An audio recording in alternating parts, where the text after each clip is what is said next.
Hello, good morning. Welcome ulit sa aking channel at welcome din sa aking taniman ng ampalaya. So ngayon po ay nakapagtanim na po tayo sa wakas.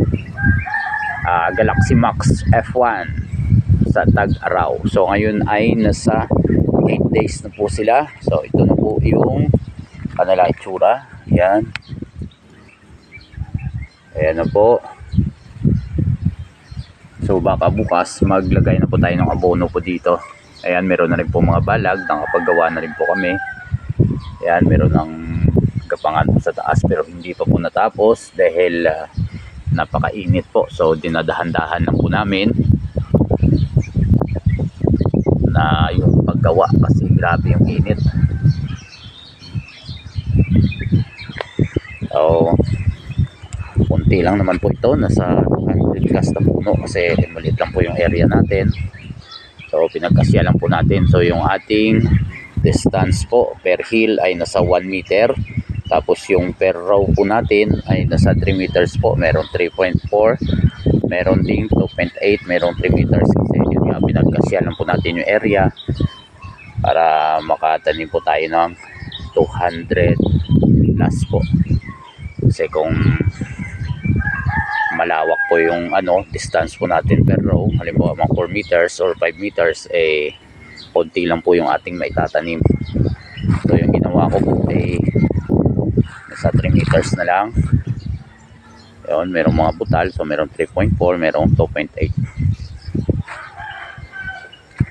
So napakatindi po ng init. Susubukan po ulit natin si Galaxy Max F1 kasi dati nung nakaraang taon nakapagtanim din po ako ng Galaxy at saka Mistisa. So si Mistisa po ay medyo matibay po sa init at si Galaxy naman po ay talagang medyo mahina po siya. Pero tatry ko po dito ngayon dahil ibang area po ito, medyo sufficiente po tayo dito sa tubig dahil malapit lang po ito sa bahay. So yung pagdidilig po natin dito ay manual lang dahil konti lang naman, pero pag hindi kaya po ay gagamitan na po natin ng pump. Yan, kasi yung ating pump ay naka-ready lang naman dahil yun nga, meron tayong third cropping. Ayan po yung ating motor, yan, nakahanda lang po yan.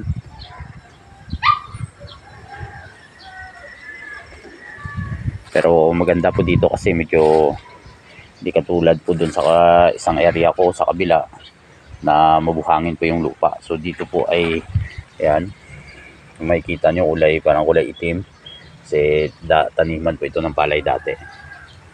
So last na itinanim natin dito ay okra.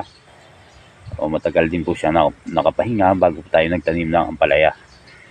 Dito po tayo nag-practice ng ampalaya dati nung matagal na po yun.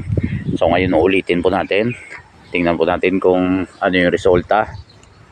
So sana gumanda po yung ating pananim. Kahit mainit po ngayon, so kailangan lang talaga dilig. So araw-araw po tayong nagdidilig po dito tuwing umaga lang.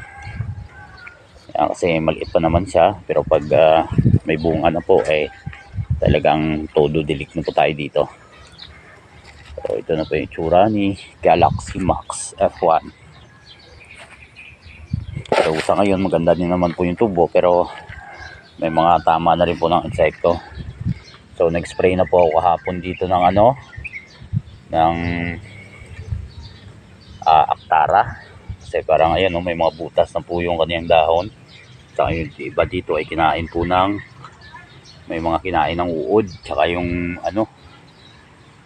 yung mga manok, tinira din yung ibang puno dito. Pero meron na po tayong pahabol doon. Nagpunla para dito sa mga nasira. Ayan. Yung iba dito ay huli na pong tumubo. Ayan, kasi yung iba dito malalim siguro yung pagtanim po nila. Pero okay rin dahil yun nga, mainit.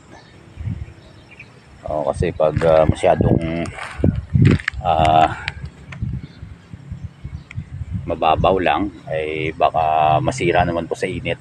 So mas maganda pag pero hindi naman po masyadong yung malalim, yung magkakaroon lang po ng moisture yung lupa pag tinambunan mo, para magkaroon ng moisture yung ating lupa at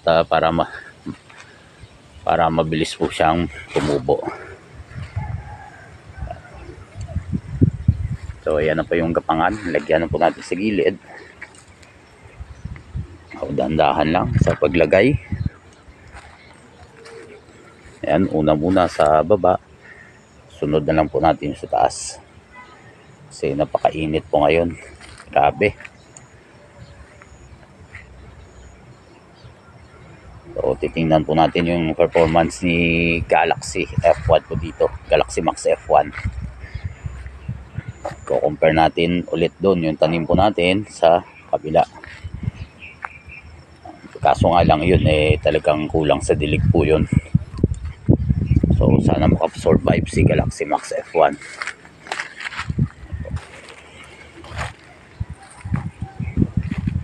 So ganito lang po ang ginagawa po natin tuwing umaga, dilig.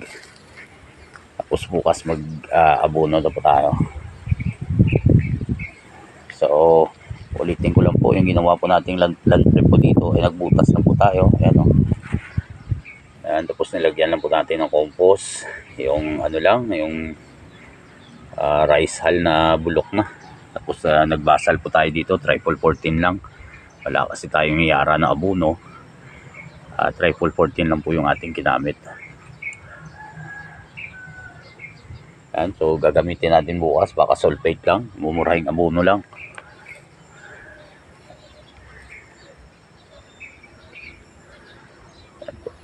So medyo short na po tayo dito sa kawayan. Ayan, yung iba dito lang po ito, ayan o. Ayan, kalahati lang. Pero yung iba dito bilog naman. Ayan. Kasi ito yung pinaka-importante po yung dito sa una. Kasi ito talaga yung namemersa dito. Ayan, saka yung mga ginamit po natin dito, nylon.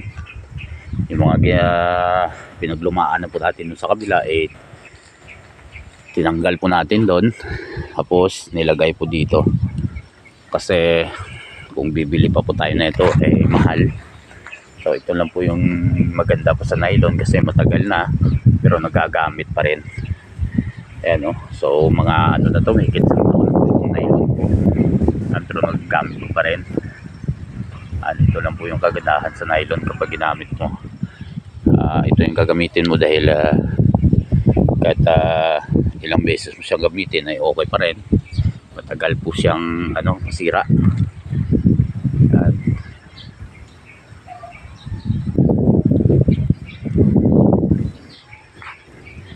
So update lang po muna.